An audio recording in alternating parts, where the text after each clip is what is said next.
La hernia inguinal, jóvenes, es una de las patologías quirúrgicas más frecuentes. Por lo tanto, ustedes tienen que saber diagnosticar, tienen que saber orientar al paciente y, sobre todo, tratar de remitir a la especialidad que corresponde. Ustedes ven en la diapositiva un paciente que tiene una hernia, tanto en la parte exterior como en la parte interna. ¿Qué es una hernia? Hablando en general, todas las hernias tienen el mismo concepto.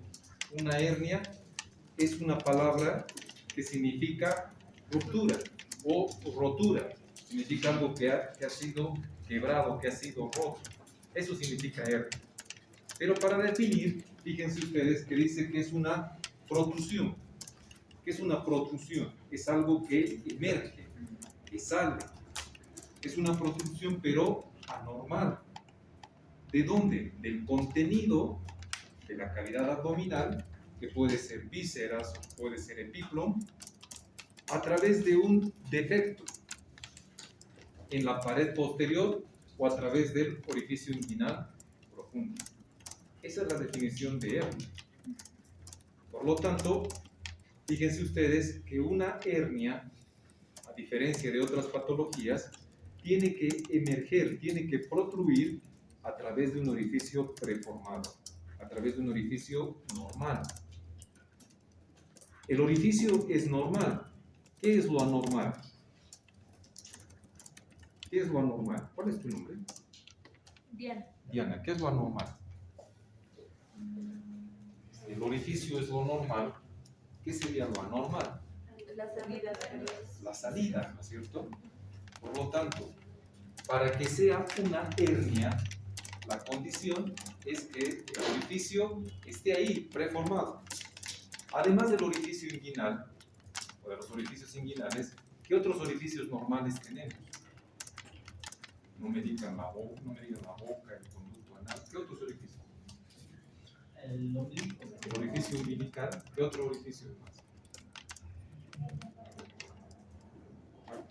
El orificio diafragmático y hiato diafragmático. Pero también tenemos orificios a nivel de la línea alba, por donde ingresan y salen vasos. Por lo tanto, son orificios normales. Lo anormal es que existe esta protrusión. Por eso dice protrusión anormal. Si eso le añadimos lo que es la hernia inguinal, el concepto de hernia inguinal, diríamos que es esta protrusión anormal a través de la pared posterior o a través del orificio inguinal profundo.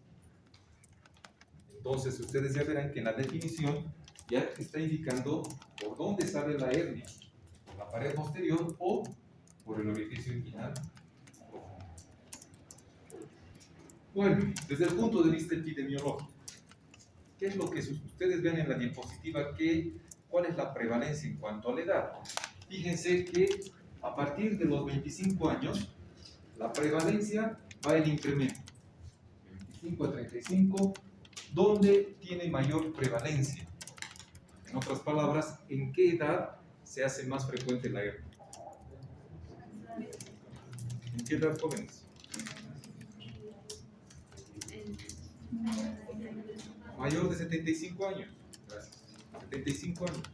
En otras palabras, a medida que la persona va avanzando en edad, mayor es la probabilidad de que tenga una hernia. Sin embargo, si ustedes son más acuciosos y observan esta diapositiva, menores de 12 años tienen hernia, la probabilidad es muy baja. Fíjense ustedes que en recién nacidos a término, ¿qué significa recién nacido a término? Después de las 36 semanas. A ver, levante la mano. A ver, Daniela. Que han cumplido el tiempo de gestación. ¿Cuál es el tiempo de gestación? 40 semanas. 38 a 40 semanas. Eso se llama a término. Entonces, la prevalencia de un recién nacido a término que tenga una hernia está entre el 1 al 3%. Pero, si es prematuro, la prevalencia sube al 30%. Es muy raro encontrar un paciente pediátrico menor de 12 años, menor de 25, 20, 21, que tenga una hernia. Sin embargo, en medicina no se puede decir jamás ni nunca, ¿no es cierto? Eso no se puede decir. Sí existen en edad pediátrica, pero es raro. ¿Qué es lo frecuente? Que a medida que va avanzando en edad, el paciente desarrolle una hernia inguinal. Por lo tanto, la mayor prevalencia será en pacientes mayores de 75 años, de 75 para arriba. La hernia inguinal, que es el tema que nos está ocupando hoy, ¿en quiénes es más frecuente? ¿En hombres o en mujeres? En varones. Fíjense esta relación de 12 a 1. ¿Qué significa esto? Que por cada mujer, una sola mujer, 12 van a tener hernia. ¿Me entienden? Esa es la relación. Por lo tanto, la hernia inguinal es mucho más frecuente en varones. Sin embargo, ¿una mujer puede tener hernia inguinal? Sí, puede tener hernia. ¿Qué tipo de hernia es más frecuente en las mujeres? La hernia crural, también denominada femoral, es más frecuente en mujeres y menos en varones. Y otro dato epidemiológico, fíjense, a nivel mundial, es el segundo procedimiento quirúrgico más frecuente. El más frecuente. Bien. Ahora, en cuanto a la etiopatogenia, en cuanto al por qué se producen las hernias. Aquí falta algo en esta etiopatogenia. Voy a corregirlo. En cuanto a la etiopatogenia, jóvenes, acá tenemos que anotar lo siguiente.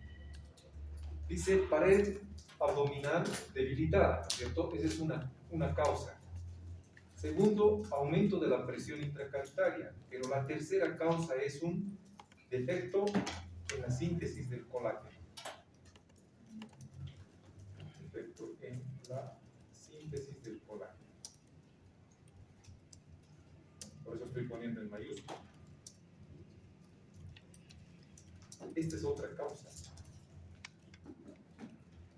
Como ustedes verán en la diapositiva, la hernia inguinal, como causas, como etiopatogenia, es multifactorial. No es que solamente tenemos un solo factor o una sola causa, sino que involucra varias causas.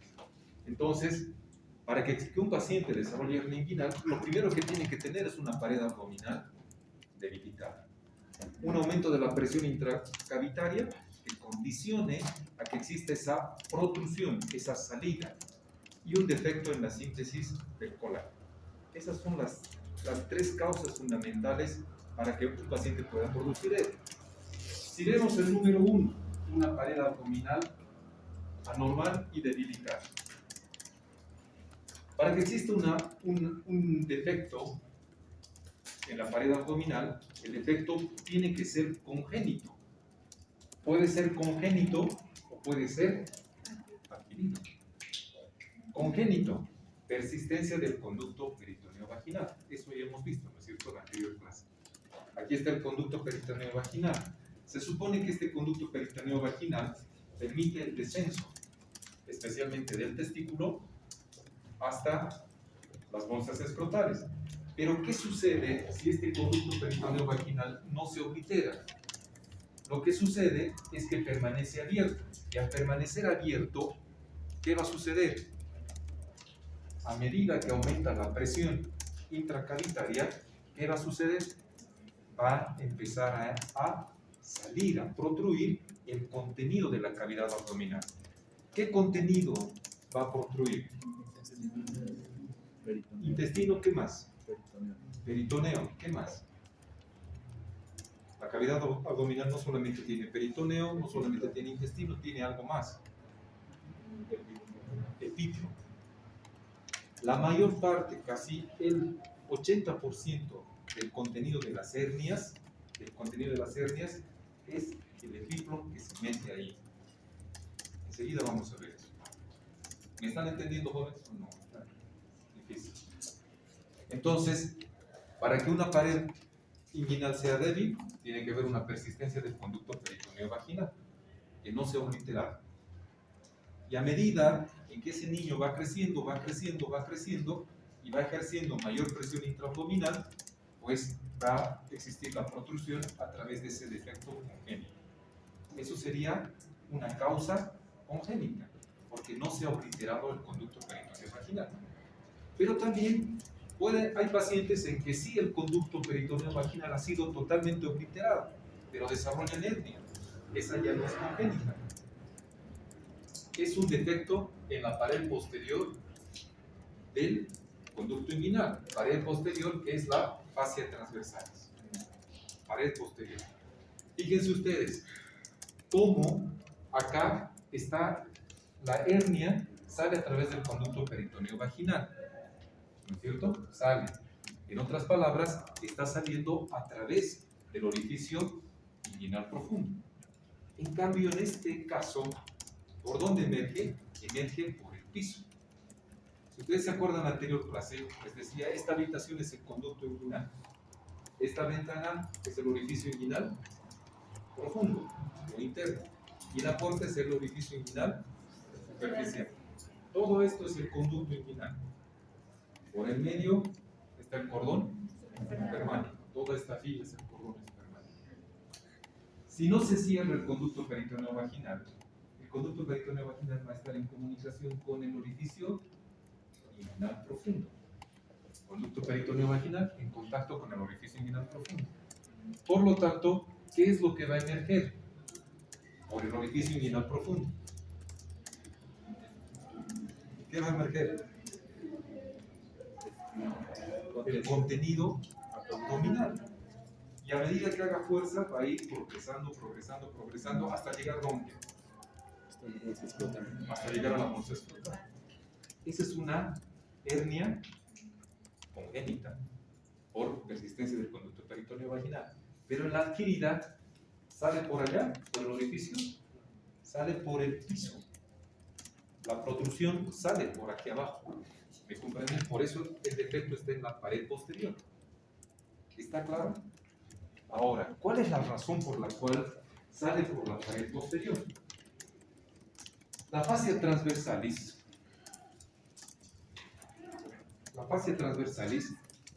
es una fascia que no está cubierta por músculo, ni por adelante ni por atrás. La fascia transversalis hemos dicho que es una fascia que está formada por tejido conjuntivo, que está formada por fibras que vienen de la aponeurosis del oblicuo interno, aponeurosis del oblicuo externo y también del transverso. Pero no hay músculo. Por lo tanto, es una zona debilitada, es una zona débil.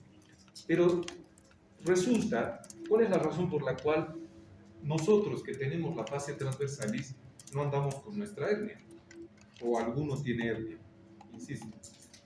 No tenemos hernia, pero tenemos una fascia transversalis que es débil. ¿Cuál es la razón? Dentro de toda esa fascia transversalis existe una zona que tiene mayor debilidad, que se llama el triángulo de Hesselbach. Normalmente no desarrollamos hernia, jóvenes. ¿Por qué? Porque cuando hacemos una contracción, cuando los músculos, el músculo transverso del abdomen, estoy hablando del músculo, el músculo transverso del abdomen y el oblicuo interno se contraen, inmediatamente, ¿qué es lo que hace? ¿Qué es lo que hace esta zona? Es la zona conjunta. Inmediatamente al contraerse, se vuelve como una cuerda que tensa y se aproxima hacia el ligamento inguinal. Por lo tanto, ¿qué está haciendo? ¿Perdón? Está cerrándola. ¿Me comprenden? Por lo tanto, esa zona débil, en el momento de hacer fuerza, en el momento de pujar, torcer, aumentar la presión intracavitaria, aproxima la zona conjunta con el ligamento inguinal y por lo tanto cierra y refuerza. Por otro lado, este orificio inguinal profundo también está formado por fibras de la aponeurosis del transverso y por la aponeurosis del oblicuo interno. Cuando un paciente hace contracción, cuando ustedes hacen contracción de esos músculos, al aumentar la presión intraabdominal, ¿qué hace con el orificio?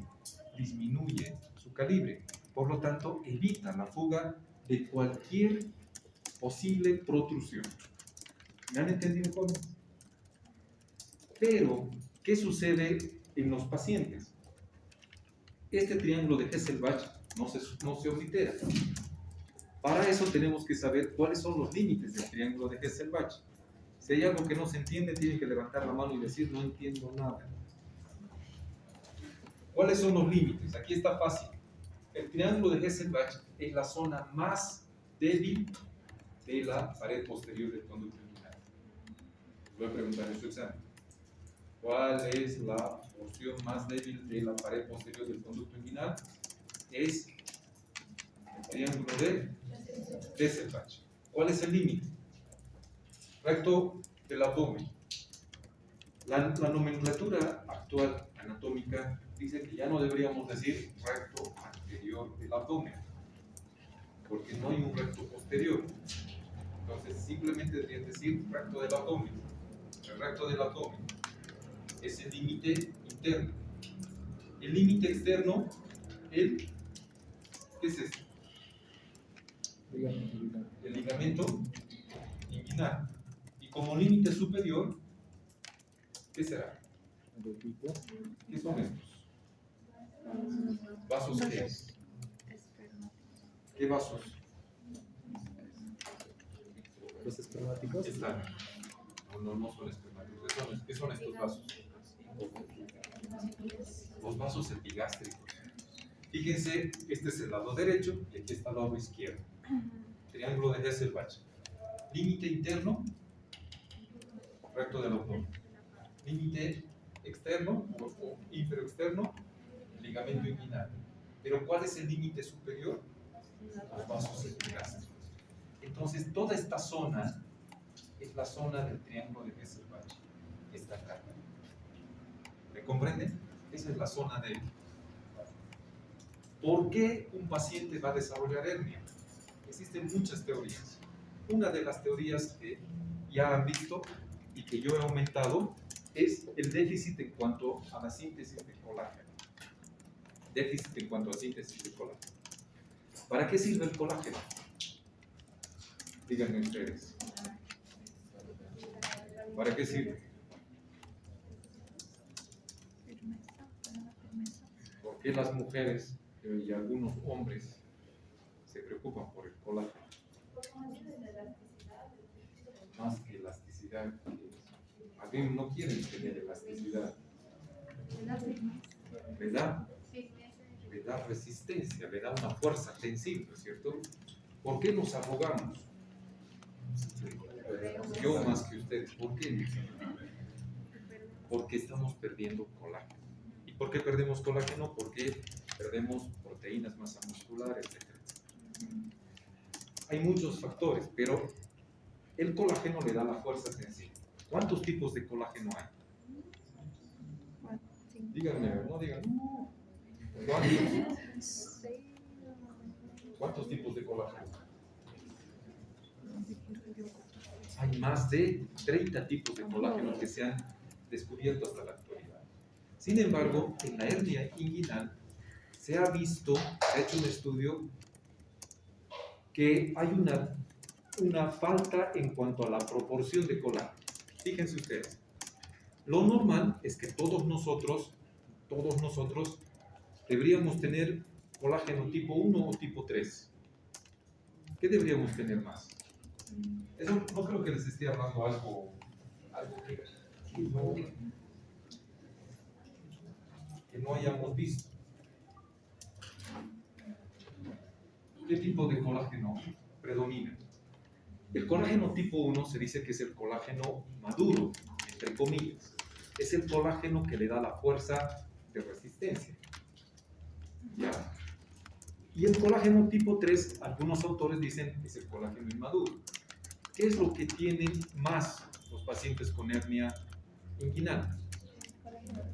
Colágeno tipo 3. Debería haber una proporción de 90-30. 90 de tipo 1, 30 de tipo 3.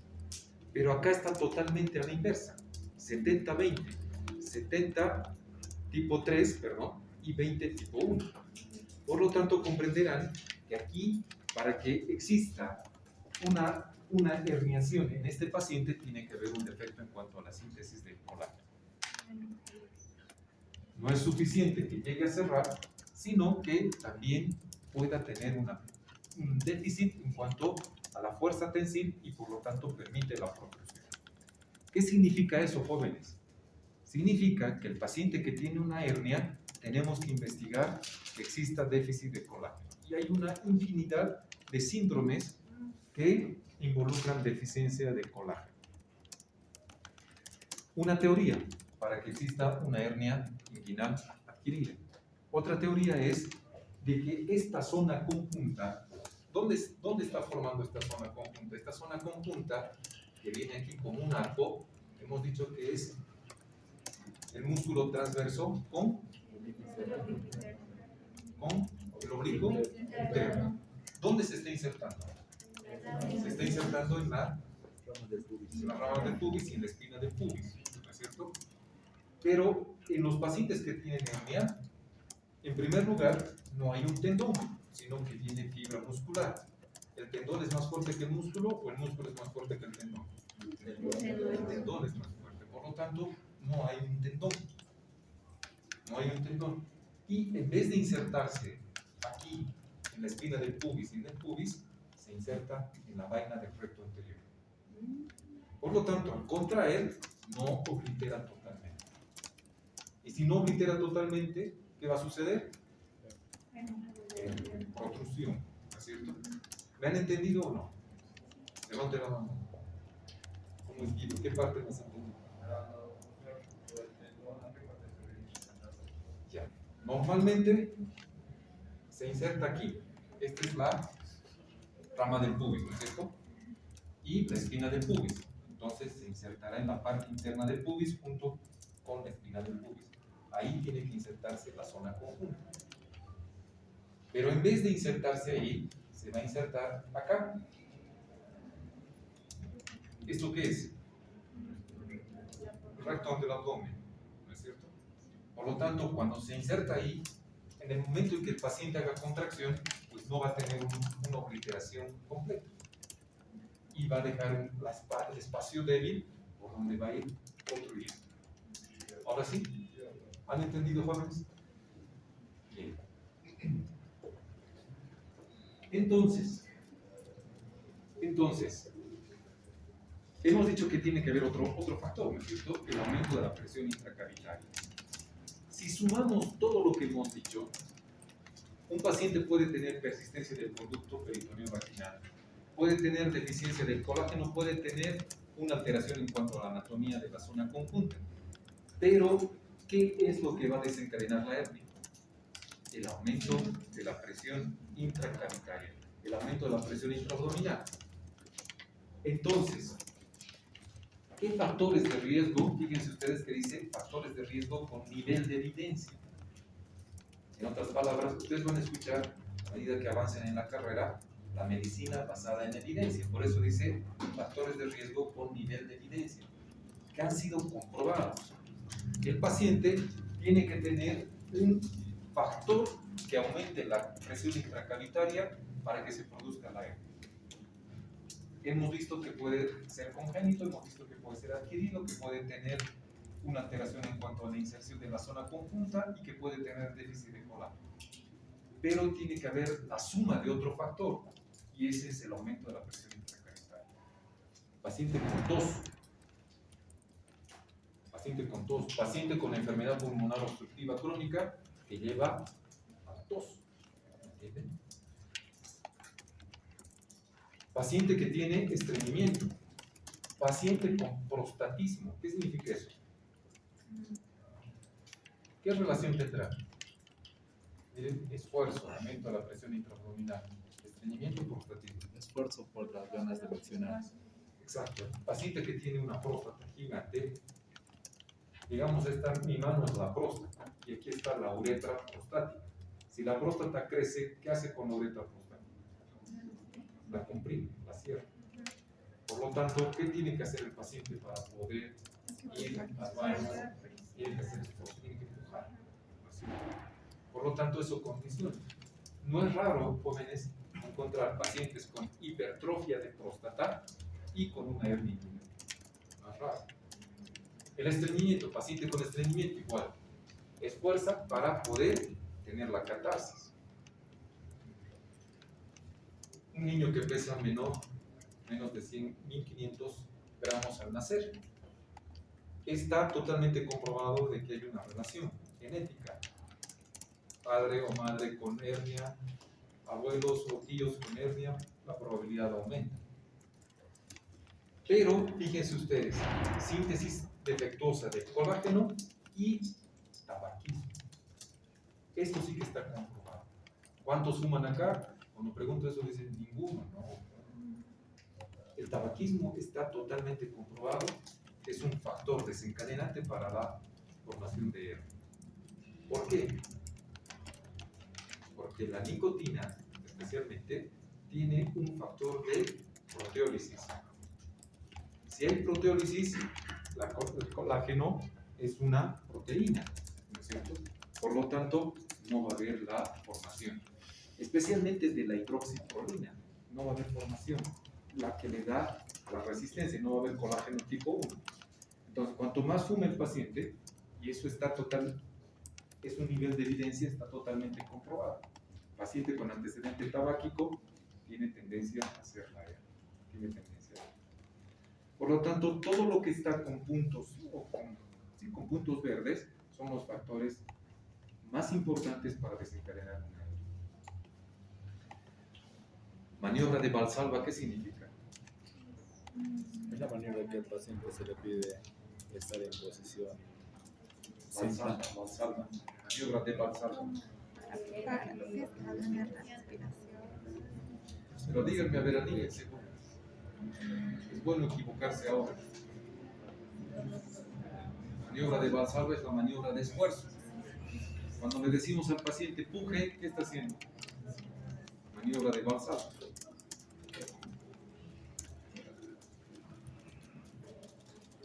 Ahora bien, ¿cuáles son las partes de una hernia?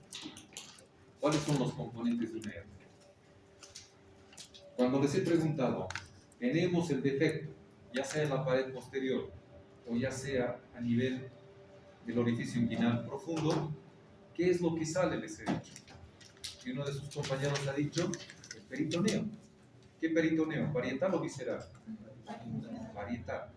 Entonces, ¿cuáles son los componentes de la hernia? En primer lugar, vamos a tener el saco. Este es un saco herniario. Eso no es un saco.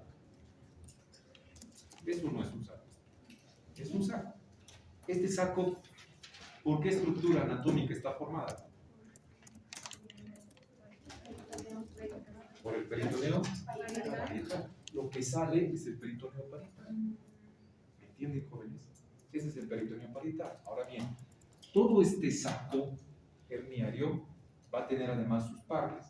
El anillo, que algunos dicen la boca, que dependiendo del anillo, del incremento del diámetro o la reducción del diámetro, podemos tener complicaciones que vamos a ver enseguida.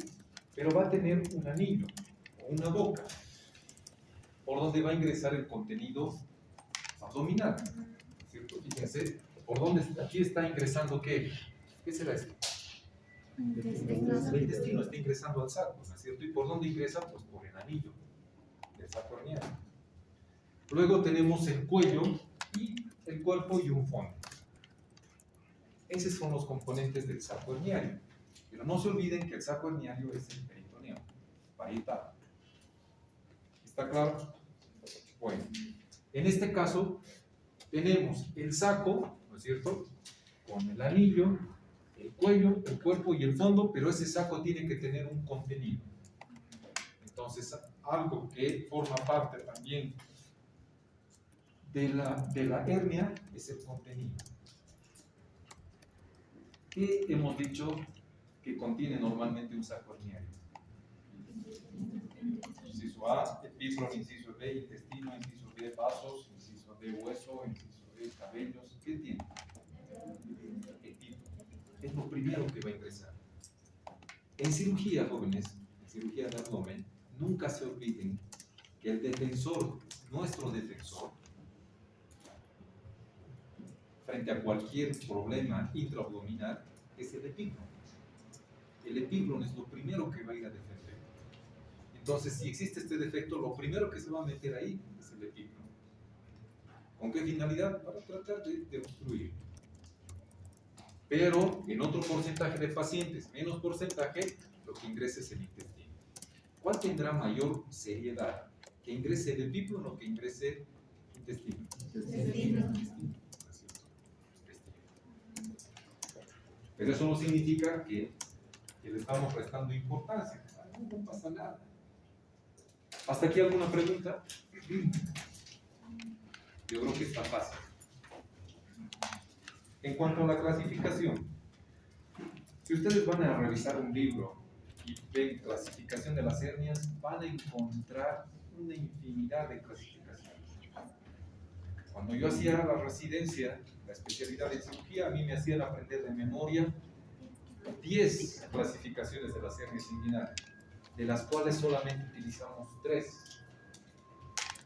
Pero hay infinidad de clasificaciones. Ahora bien, para ustedes jóvenes, no sé cuántos de ustedes serán cirujanos, pero para ustedes que se están formando como médicos generales, que tienen que diagnosticar, tienen que tener esta clasificación. Tiene que haber una clasificación anatómica, una clasificación según su presentación clínica y una clasificación según el contenido del saco. 3 tipos de clasificaciones. Clasificación anatómica. Fíjense, cuando es anatómica, el que ha creado esa clasificación le ha puesto su nombre. La clasificación de Corbellini, la clasificación de Gilbert y la clasificación de Nichols. ¿Cuál es la clasificación que se usa en la actualidad? De Corbellini y Gilbert. ¿Por qué he puesto la de Nichols? Por una razón, enseguida les digo. Clasificación de Corbellini es una clasificación anatómica. En otras palabras, es algo que ustedes están observando y que compromete la anatomía. ¿Cómo se clasifica en estas? En indirectas, directas y mixtas. Cada vez que ustedes vean una hernia, van a decir, esta es una hernia indirecta, una directa o una mixta. ¿Qué será una mixta? Mixta, ¿qué será? A ver, ¿quién quiere opinar? Levante la mano.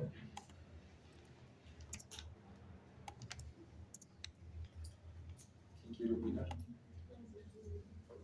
Una mixta es aquella hernia o aquel paciente que va a tener tanto una hernia indirecta como directa. ¿Será posible? Sí. Las mixtas, estas hernias mixtas, también se las denomina como hernia en pantalón. Van a ver enseguida. Luego tenemos la hernia de Gilbert, que más que todo es una clasificación desde el punto de vista quirúrgico. Enseguida vamos a especificar. Y la de Nichols también es desde el punto de vista quirúrgico, que la clasificamos cuando estamos viendo en el acto operatorio. ¿Cuáles se utilizan? Tanto la de Corbellini como la de Gilbert. ¿Ya? Pero ¿por qué he puesto la de Nichols? Porque la de Nichols, fíjense que la de Gilbert tiene hernia tipo 1 al 7. Enseguida vamos a ver de qué se trata. Y la de Nichols tiene del 1 al 4. La hernia tipo 4, de acuerdo a Nichols, es una hernia recidivada. ¿Qué significa eso? A ver, un poquito más fuerte. ¿Qué significa hernia recidivada? A ver, Marcos. Marcos, ¿no? Sí. Según lo que yo tengo entendido, cuando decimos hernia recidivada, es que aún tiene algunos vestigios. Que vuelve a aparecer. Que vuelve a aparecer después de haber sido operado. ¿Puede haber eso o no puede haber? ¿Se la operó mal? ¿Con mala onda? No creo. Entonces, por eso Nichols pone una hernia tipo 4, que es la hernia recidivada. Si ustedes ven una hernia recidivada, pónganle hernia tipo 4 de Nichols, que no tienen las otras clasificaciones. ¿Me han entendido? Enseguida voy a detallar cada una. Según su presentación clínica, ahí es donde ustedes tienen que dominar. Ahí ustedes tienen que decir, sin ser cirujanos, tienen que decir, esta es una hernia reductible, esta es una hernia incoercible. Fíjense que no tiene no tiene H intermedia y es con C, incoercible. Hernia incarcerada, hernia estrangulada y hernia inguinoescrotal. Este es de acuerdo a la presentación clínica, de acuerdo a cómo viene el paciente y ustedes observan la hernia. Y según el contenido del saco, puede haber una hernia deslizada, una hernia de Richter, una hernia de Littré y una hernia de... Allá vamos a ver enseguida, especificar cómo son y cómo se escriben sus nombres. Este es un pantallazo general de cómo se clasifican las hernias. Ahora vamos a detallar cada una de ellas. Aquí está, la de Corbellini, ¿no es cierto? Esa es la primera que hemos dicho. Hemos dicho que se clasifican en indirectas, en directas y en mixtas, ¿no es cierto? Las mixtas hemos dicho que son en pantalón. Ahora bien, ¿qué es una hernia inguinal indirecta? Una hernia inguinal indirecta es una hernia inguinal congénita. ¿Eso qué significa? ¿Qué significará? ¿Por qué ha aparecido la hernia?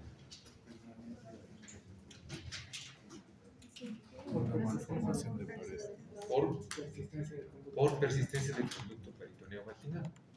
Entonces, fíjense cómo se clasifican las hernias indirectas. Las hernias indirectas es una hernia congénita. En otras palabras, persistencia del conducto peritoneo vaginal. ¿Por dónde va a salir la hernia? ¿Por dónde? ¿Por dónde sale el orificio? Por el orificio profundo. Fíjense, aquí está la flechita, fíjense cómo va. Por el orificio, este es el orificio inguinal profundo. Y aquí está la persistencia del conducto peritoneo vaginal. Por lo tanto, el peritoneo que va a formar, el peritoneo parietal que va a formar el saco, empieza a salir por el orificio. Si solamente está a nivel del orificio, se llama punta de hernia. Si solo ha llegado a la parte del conducto inguinal, se llama hernia funicular. Y si ha llegado hasta el escroto o hasta el labio mayor, se llama inguinoescrotal o inguinolabial. ¿Está claro, jóvenes? Fíjense que está recorriendo todo el conducto inguinal, desde el orificio inguinal profundo, punta de hernia, funicular y la inguinoescrotal o inguinolabial. El paciente puede venir en cualquiera de estas tres etapas. Por eso ustedes cuando ven y analicen, digan, esta es una hernia inguinal indirecta, es congénita, que la ha arrastrado desde su niñez. Puede ser una punta de hernia, una hernia funicular, una inguinoescrotal o inguinolabial. ¿Está claro? ¿O está difícil? ¿Quién no ha entendido? Levante la mano, voy a volver a explicar.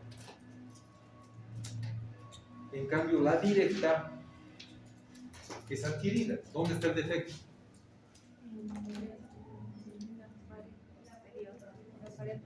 En la pared posterior. En la pared posterior. ¿Me entienden?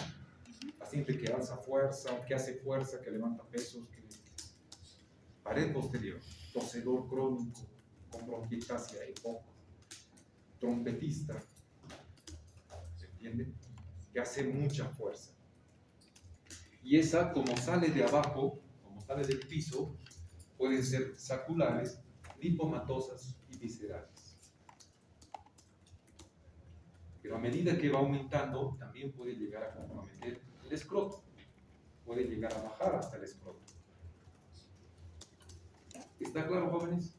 Entonces, las indirectas, las directas y las mixtas es un paciente que tiene tanto una congénita como una directa, una adquirida. O sea, se ha sacado la lotería. ¿Me entienden? Tiene las dos, por eso se la denomina en pantalón. Porque por un lado está saliendo la hernia inguinal, aquí está el anillo, está saliendo la hernia inguinal indirecta y la pared posterior también está debilitada. Por eso se llama hernia en pantalón. Y si ustedes se fijan, la hernia inguinal directa siempre va a estar por dentro o por fuera de los vasos inguinales, de acuerdo al triángulo de Hesselbach. De acuerdo al triángulo de Hesselbach. Piensen, jóvenes, eso les voy a preguntar a sus exámenes. Si el triángulo de Hesselbach está así, el anillo, ¿dónde estará la pared posterior? ¿Será por fuera o por dentro? Por eso se llama hernia en pantalón, porque está ahí los vasos epigástricos, sale la directa y sale la indirecta y está como cabalgando sobre los vasos epigástricos. ¿Está claro cómo es eso? Hemos visto la fisiopatología, hemos visto cómo se forman y ahora estamos clasificándolas. Entonces las hernias por persistencia del conducto peritoneo vaginal se las denomina como las indirectas. Y las hernias adquiridas por defecto de la pared posterior, o sea, defecto en la fase transversales, se las llama las directas. Ahora, esta es la otra clasificación, la clasificación de Gilbert. En la clasificación de Gilbert es cuando ya vemos durante la cirugía. Y tiene 7 tipos, como ustedes pueden ver ahí. Tiene 7, ¿no?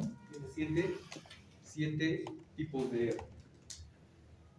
El tipo 1, 2 y 3 de Gilbert, ¿a qué corresponde? A una hernia inguinal indirecta. ¿Me están entendiendo? Tipo 1, tipo 2 y tipo 3 corresponde a una hernia inguinal indirecta. Hemos dicho que la hernia inguinal indirecta es persistencia del conducto peritoneo vaginal y que está en comunicación con el orificio inguinal profundo. Por eso, Gilbert clasifica y dice, tipo 1, si el anillo profundo es pequeñito, estrecho y solamente sale un poquito de hernia, una punta de hernia. ¿Me entienden? Es indirecto.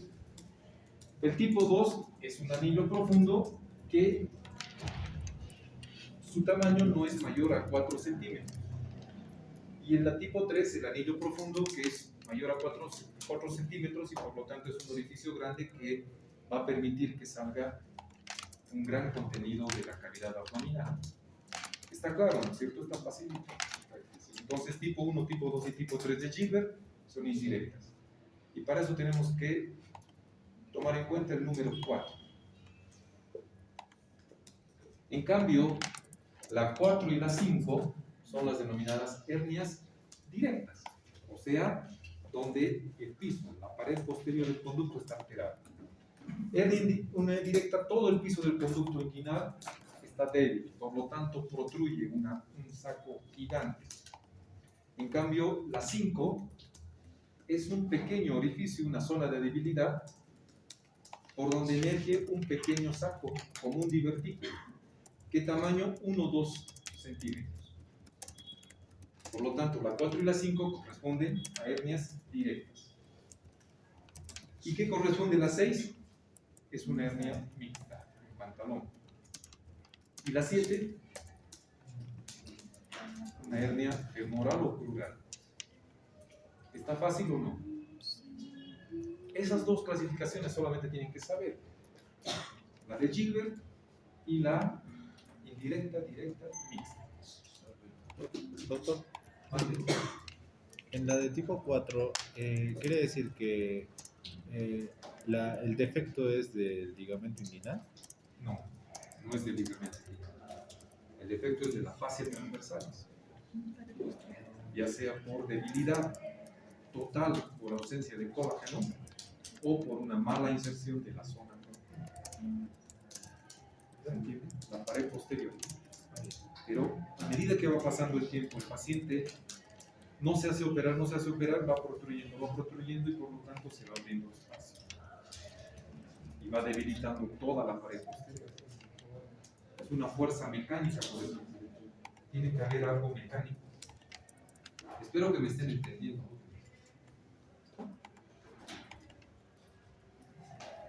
Ya hemos terminado con la clasificación anatómica, ahora la clínica, ¿no es cierto? La presentación clínica de la hernia inguinal. Vamos a decir que una hernia es reductible, ya su nombre está indicando, y fíjense las flechas negras, ¿qué está mostrando? ¿Qué significará reductible? ¿Qué significará reductible? ¿Qué será reductible? No, más chiquita. ¿Hacia dónde va? Y puede volver ¿Dónde entra? Más a por la la cavidad. cavidad. Que el mismo paciente, sin pasar por la Universidad Franz Tamayo, el mismo paciente agarra y la reduce. Reductible significa que el contenido, todo el saco, vuelve a la cavidad abdominal. Vuelve a la cavidad. Pero, reductible. Dentro de lo que es reductible, tenemos que ver si es coercible o incoercible. Coercible es que cuando regresa, ya no sale, a no ser que el paciente tosa o puja. Pero incoercible es que ustedes agarran, la reducen, ¿y qué sucede? Otra vez vuelve a salir sin que el paciente diga nada. ¿Se entiende la diferencia? Entonces, si es reductible, significa que el contenido vuelve a la cavidad abdominal. La mayor parte de los pacientes hacen eso. Juegan con su hernia. Entra, sale. Pero es reductible, es coercible cuando introduce y ya no sale. Solamente si hace una maniobra de Valsalva, si es que hace fuerza, sale. Eso no es incoercibilidad. Incoercibilidad es que ustedes la reducen e inmediatamente se vuelve a salir. Eso es incoercible. ¿Está claro? Bueno, ¿qué significa incarcerado? No está diciendo encarcerado, es la I, incarcerado. Incarcerado significa atrapado. O sea, es irreductible. No puede retornar. ¿Por qué? Porque el anillo del saco es estrecho. Por lo tanto, no puede retornar a la cavidad abdominal. ¿Me entienden, jóvenes? Eso se llama incarcerado. Otros autores dicen atrapada. Pero es incarcerada. El término es que ya no puede retornar. Y eso depende del tamaño del anillo. ¿Un paciente con estas características puede llegar a este estadio? Sí, puede llegar. ¿Y cuál es la otra opción? Estrangulada. ¿Qué significa estrangulada? Estrangulada es que ha salido y que por mala suerte ha girado. Y al girar, ¿qué está ocurriendo? El comprimiento. Los vasos sanguíneos quedan obliterados. Y por lo tanto, ¿qué va a pasar con esto? Va a haber isquemia, necrosis, perforación, y esto es urgencia. Por eso, cuando un paciente tiene una hernia encarcelada y estrangulada, decimos que es una hernia complicada. ¿Está claro los conceptos, jóvenes? Pregunten si no está claro. ¿Está claro lo que es reductible? Cuando decimos coercible, incoercible. Encarcelado es irreductible, no se la puede. Ustedes pueden tratar de empujar. El paciente le va a decir, antes entraba, incluso me echaba y se entraba. Pero ya no entra y me empieza a doler. A medida que el anillo empieza a cerrar, puede también comprometer el vaso, los vasos, y convertirse en una hernia estrangulada, sin que llegue a girar. ¿El epíplon puede estrangularse? Sí, es bastante irrigado. Se puede estrangular. ¿Está claro esto, jóvenes? Bien. Clasificación según el contenido del saco. Según el contenido del saco, ¿qué es lo que contiene? Hernia deslizada. ¿Qué es una hernia deslizada? Como dice su nombre, lo que tiene adentro es un deslizamiento del intestino, por lo general intestino delgado. Un asa ha ingresado. Esa es una hernia deslizada. ¿Qué es una hernia de Richter? Una hernia de Richter es que ha ingresado un divertículo, el divertículo de Meckel. ¿Han escuchado alguna vez? Es rarísimo. Imagínense tener un divertículo de Meckel, que ya es raro, y encima que el divertículo entre a un saco herniano. Eso sí que es más que sacarse la lotería. Hernia de Richter es un divertículo que solamente aparece en el intestino, es un saquito del intestino que ha ingresado dentro del saco herniano. ¿Qué es una hernia de Littré? ¿Qué será una hernia de Littré? Una hernia de Littré es cuando un borde, solamente un borde, ¿no es cierto? Que el intestino tiene dos bordes. Este borde que está en relación con el mesenterio se llama borde mesenterio. Y el que no está en relación con el mesenterio se llama antimesenterio. Entonces, solamente una pared, que sería la pared antimesentérica, ingresa al saco herniano. ¿Me están entendiendo? Es como la manga de mi saco. Esta manga está unida al mesenterio, pero este está libre. ¿Cuál va a ingresar al saco? Este se desliza e ingresa. Esa es una hernia de Littré. Y esto sí que es también otra presentación que a mí me ha tocado ver una vez. Hernia de amianto. ¿Qué está introduciendo dentro del saco? ¿Qué será esto? Un catéter. No es un catéter, ¿qué es? Está en conexión con el ciego. El apéndice. El apéndice. Entonces, una hernia de amianto, ¿qué es lo que ha ingresado? El apéndice. ¿En qué lado será más frecuente? ¿En el derecho o en el izquierdo? En el derecho. ¿Está claro, jóvenes? Está fácil. Bueno, ¿cómo hacemos el diagnóstico ahora? ¿Cómo hacemos el diagnóstico?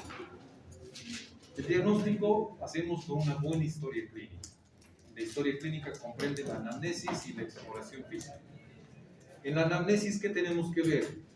Si es asintomático, oligosintomática o sintomática. Gran parte de las hernias jóvenes son asintomáticas. Por eso, cuando llega el paciente, ya tienen una mayor magnitud. Ya el paciente acude porque le está molestando. Entonces, puede haber una hernia sintomática donde ustedes, en un examen físico, puede ser por una infección urinaria, puede ser por cefalea, ustedes hacen el examen físico y encuentran como un hallazgo incidental, usted tiene una hernia. Hernia yo jamás, no tengo. Tiene una hernia, pero no le está causando síntomas. Entonces puede ser asintomática como un hallazgo. Oligoasintomática significa, sí, me molesta un poquito, a veces siento que sale, pero no pasa nada, y hasta ya le he puesto nombre, no pasa nada. En cambio, las sintomáticas ya es que ya tienen dolor, ya ellos tienen la sensación de cuerpo extraño, les dificulta caminar, etcétera, etcétera.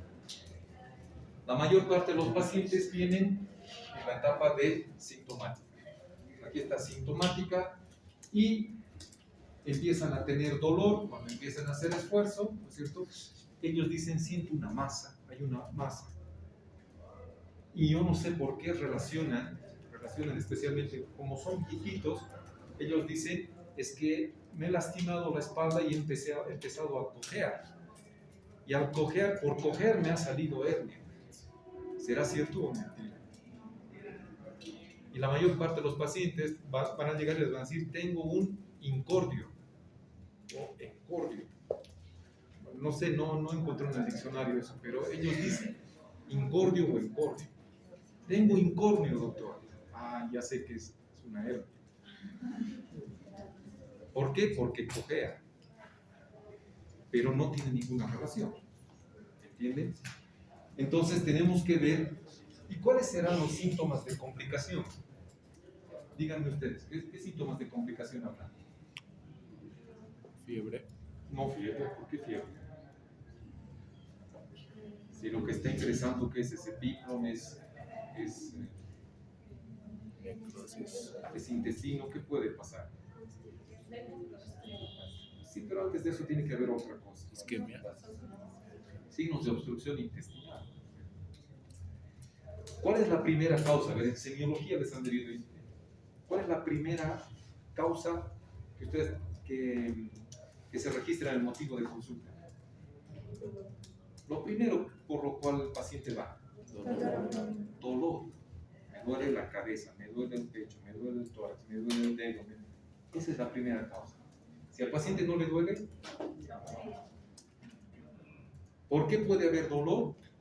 Compresión de esos nervios que les he comentado. La hernia es tan grande que empieza a comprometer el ilio hipogástrico, el fémur cutáneo externo, el ilio inguinal por compresión y empiezan a tener sensación de adormecimiento. ¿Me comprenden?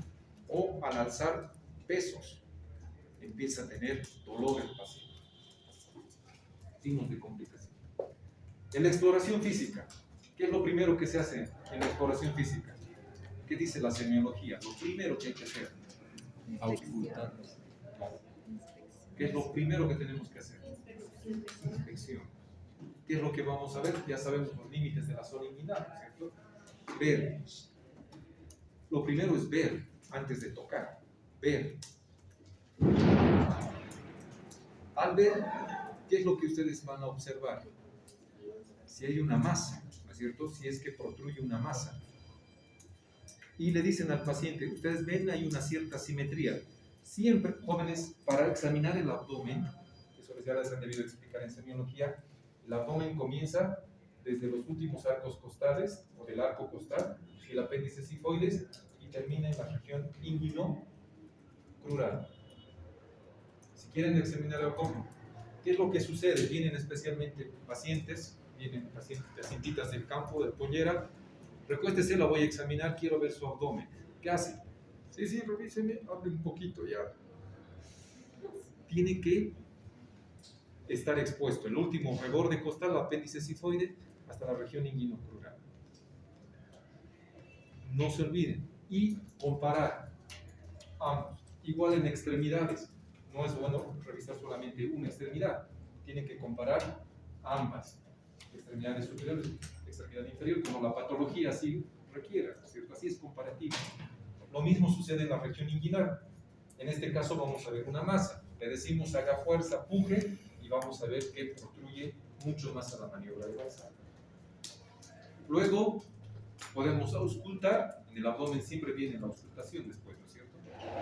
Después la palpación. Esta es la maniobra de Landívar. Esta es la maniobra de Landívar. ¿En qué consiste la maniobra de Landívar? Fíjense, es introducir el dedo ¿en qué orificio? Orificio superficial. Orificio inguinal superficial. El dedo índice se introduce. Es incómodo, totalmente incómodo. ¿Por qué? Porque hay que introducir a través de la bolsa escrotal, introducir el dedo y pedirle al paciente que puje. Si puja, ¿qué es lo que vamos a notar? La protrusión de la hernia. ¿Cómo podemos diagnosticar entre directa o indirecta? Directa o indirecta a través de la maniobra de Landívar. Si es directa, el saco va a salir por el piso, por lo tanto, ¿qué va a chocar en el dedo? Va a chocar el puntejo del dedo. Pero si es indirecta, va a chocar la punta del dedo. ¿Comprenden? Por eso les he explicado la fisiopatología, la secuencia. Se introduce el dedo en el conducto inguinal, se le advierte al paciente, esto va a ser incómodo, tal vez duela, y una vez que introducen, giran el dedo. Puje, por favor. Si choca la punta del dedo, es indirecto. Si choca la parte palmar del dedo, es directa. ¿Fácil o no? ¿Necesitan ecografía? No. El diagnóstico es meramente clínico. ¿Está claro? Antes de que pase. Tratamiento. ¿Hay tratamiento médico? Tratamiento médico es lo contrario, quirúrgico. Doctor, quiero que me dé una tableta para que desaparezca esto. Doctorita, denme mi inyección. Voy a cumplir todo lo que usted diga. Mándame a fisioterapia. ¿Hay eso o no hay eso? Me ha dicho mi amiga me ha dicho que le ponga un braguero. ¿Saben lo que es braguero? Hay bragueros que son como un parche que llegan a obstruir el orificio inguinal. Y es como la mitad de una pelota que está aprisionando. Hay bien bonitos, bien diseñados, pero eso no sirve para nada. No sirve para nada. Porque incluso hay trabajos que dice que va incrementando el defecto, el braguero. Por lo tanto, ¿qué le queda a este paciente? Cirugía. Cirugía. El tratamiento es netamente quirúrgico, no hay tratamiento médico. Por favor, una vez en un examen han dicho tratamiento médico, en un examen de grado. No hay, anótense con rojo, subrayen, no hay tratamiento médico. El tratamiento es quirúrgico. El tratamiento quirúrgico puede ser con tensión y sin tensión. Esto no significa contención del cirujano sin tensión. Contención significa que se aproximan tejidos que normalmente no están aproximados. ¿Están entendiéndose que provocamos en la cirugía tensión? Tejidos que normalmente no están aproximados, se los aproximan. ¿Y eso qué genera? Tensión. Este tratamiento quirúrgico con tensión son las que más recidivan, son las que vuelven a aparecer. ¿Por qué? Porque estamos haciendo algo que está anormal. Y esto se llama herniorrafia. ¿Qué significa herniorrafia? Sutura. Sutura de estructuras que normalmente no están aproximadas, se las llega a unir. Como un profesor que tengo hasta ahora dice, le vamos a hacer un chipadito. O sea, está uniendo todo con todo, rojo con rojo, blanco con blanco. Están haciendo una herniorrafia. ¿Ya? ¿Qué técnicas hay? Las más comunes, las que utilizan, hay más de 30 técnicas. Pero estas con tensión, las que más se utilizan, especialmente en los hospitales pobres, son las técnicas de Bassini y de McBeth, como en el Hospital General. Ustedes han tenido la oportunidad de ver. Pero la sin tensión es aquella que se denomina hernioplastia. Hay una diferencia, ¿no? Herniorrafia, que es suturar, y hernioplastia, que es reconstruir. Y aquí utilizamos una malla. ¿Han escuchado alguna vez? Una malla cuyo material es de polipropileno. Todos nosotros utilizamos, todos los cirujanos utilizan ya la malla, porque el índice de recidiva es menor del 1%. ¿Es lo que significa? Que aún con malla puede haber recidiva, sí, pero es menor al 1%. Ahora, fíjense ustedes que hay una técnica de herniorrafia, pero sin tensión, donde no se utiliza malla, que es la técnica de Schultz. Pero estas técnicas ya han pasado a la historia, pero tienen que saber porque son estudiantes de medicina y seguramente van a ver alguna vez en estos pacientes. ¿Qué es lo que se hace hoy en día? Es la reparación de la hernia sin tensión, utilizando hernioplastia, que significa utilizar malla. ¿Y cómo la podemos hacer? Podemos hacerla abierta o podemos hacerla vía laparoscopia. Más barato, más caro. Podemos hacer paquetes, pero más barato, más caro. ¿Ya? Ventajas y desventajas. En la abierta se utiliza malla y hacemos la técnica de Lichtenstein. Se utiliza la malla. Ventajas de la abierta que podemos hacer con anestesia local, bloqueando todos los nervios que ustedes han visto, con una técnica especial. Se puede hacer. Paciente cardiópata, paciente que no, viejito, que con un montón de comorbilidades, con anestesia local se bloquean los nervios y procedemos a hacer la hernioplastia. Desventaja, dolor. Ventaja, que no utilizamos el equipo de cirugía laparoscópica, que es mucho más caro. En cambio, en la laparoscópica, gran desventaja, anestesia general. Sí o sí, anestesia general. En cambio, esta incluso la podemos hacer con local. Acá con anestesia general. La gran ventaja de la laparoscópica, ¿cuál es?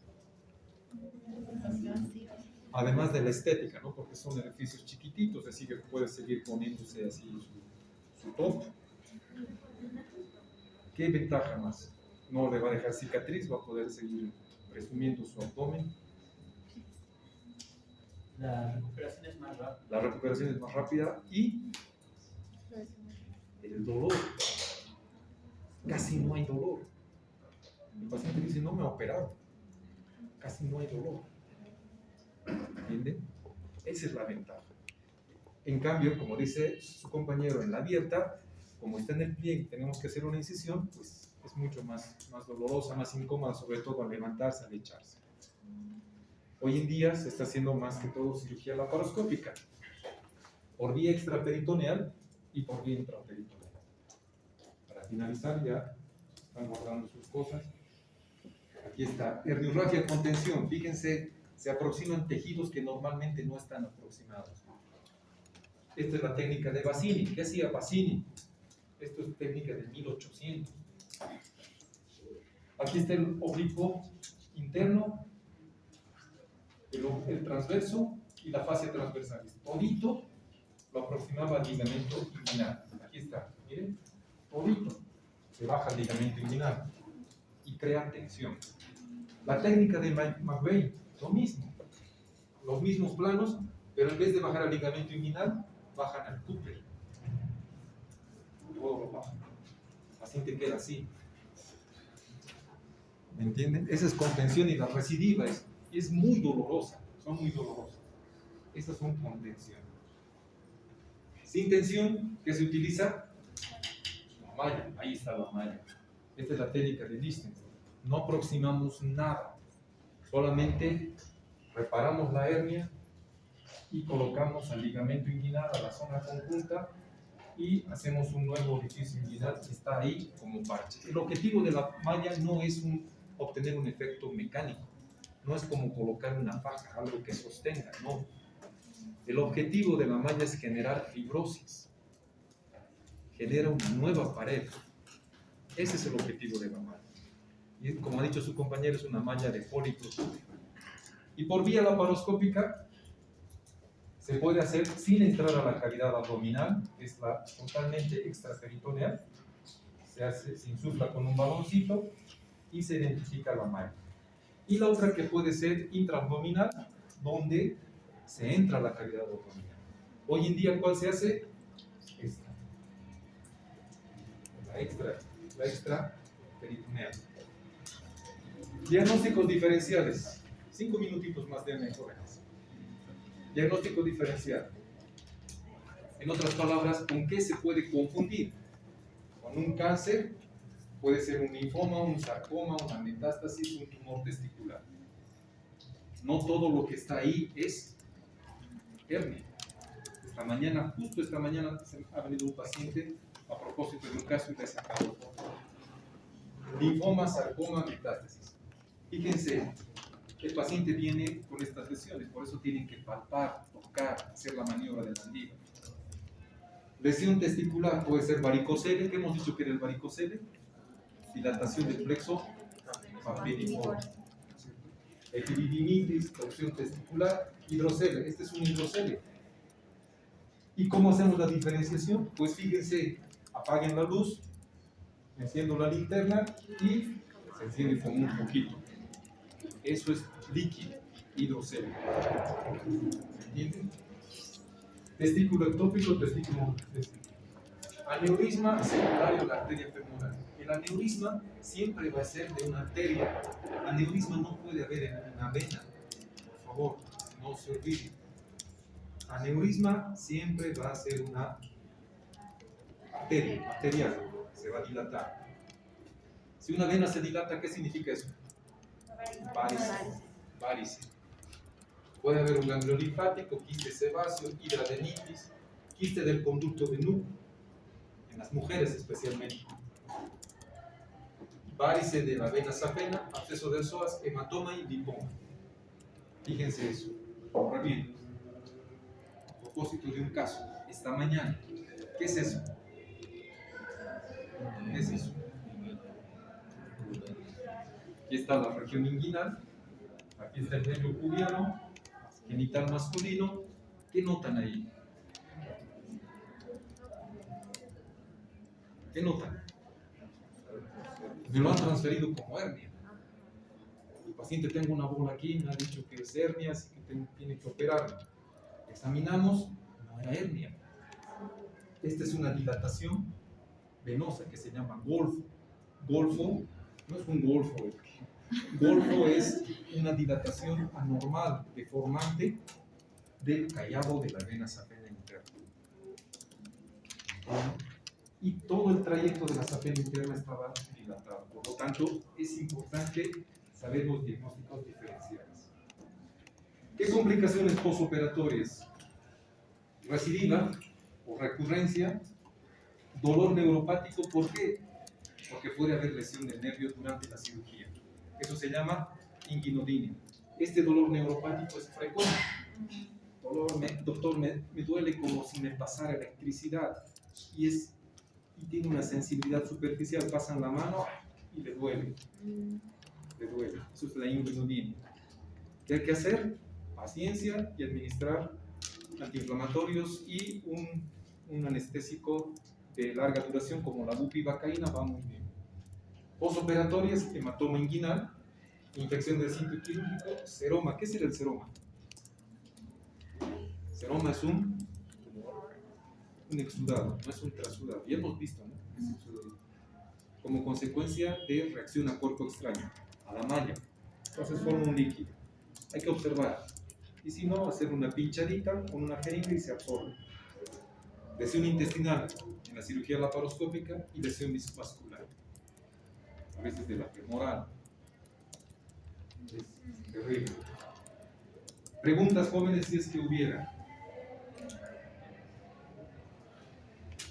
Bueno, ustedes van a ver en su práctica, estoy seguro, van a ver en todo el trayecto de su carrera, van a ver pacientes con hernias